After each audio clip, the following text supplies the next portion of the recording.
Bird Box is a movie that I've been putting off watching for just so long now because every single time someone mentions it, they always mention The Quiet Place. And like, they always say, oh yeah, one doesn't have no talking, the other one doesn't have no seeing. They're very similar. And like, it put me off.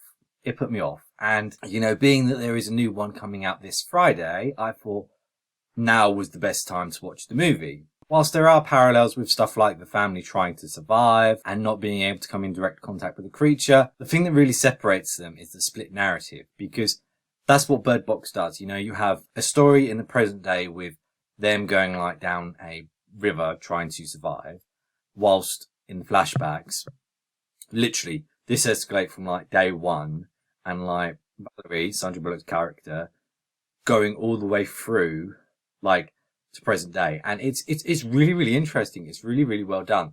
I think if you were to kind of have like more focus on the river story, it just wouldn't have been interesting because she was literally just on a boat, just talking to her kids.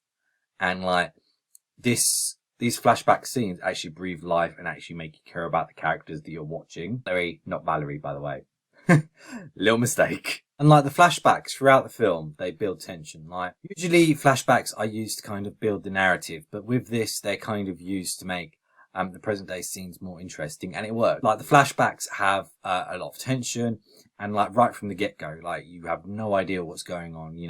People are just committing suicide, and it's not like, oh yeah, I'm just going to slit my wrists and be done with it. Like there is a girl smashing her head in. There is a woman just casually going into a burning heart and burning herself alive without any screams or anything. It's just so creepy and so well done. Of course, you have like this post-apocalyptic world because of what the monsters have done to humanity, but it doesn't feel like a trope or overdone where like all the humans are against each other. There is a house full of people, but never really at each other's throats. They don't necessarily like each other, but they understand that to survive, they must live with one another. And this is perfectly conveyed in John Malkovich's character. He is a dick.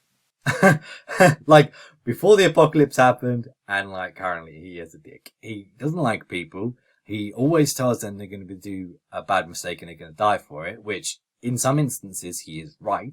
With Mallory, she is like such an introvert, and he is like very extroverted in the way he is.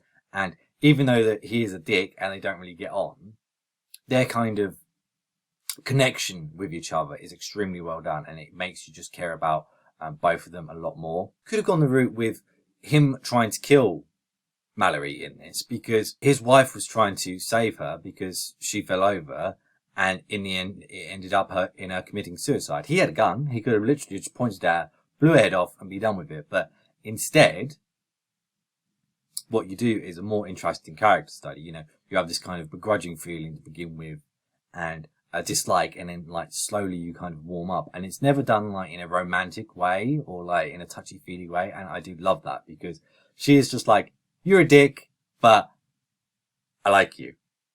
And sometimes you have that person in your friend group who is just a complete and utter dickhead, and you still like them. They're just likable. It's hard to explain, but those who have those friends, As I said, he's bleak and he's depressing, but it's exactly what the group need, because the group is full of kind of colourful characters. One's a bit comic-y. I wouldn't say he's goofy, but he is very much a nerd, and he is like very endearing.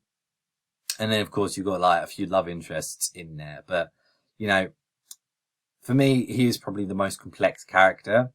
And Mallory in this is extremely well done as well, because like when you're introduced with her, you don't really care for her, and like seeing her progression throughout the film is building like her as a character. It's very well done. What works well is that she's never like kind of portrayed as like the best character, her most heroic character. She is very much a broken character to begin with. Her husband left her, and she wants to have this kid still, but she is very reluctant to do so. And like her sister dies, and like she has a lot going on, but still she keeps on surviving, and she keeps on like building herself. There are so many people that we care about in this movie, and like that because she's in the present day that she's not going to die. So what they do with the narratives, if they focus the narrative kind of on the other people, and she is more like of a supporting character. And I think that works out best for the movie because you can't build tension around a character that you know is going to live.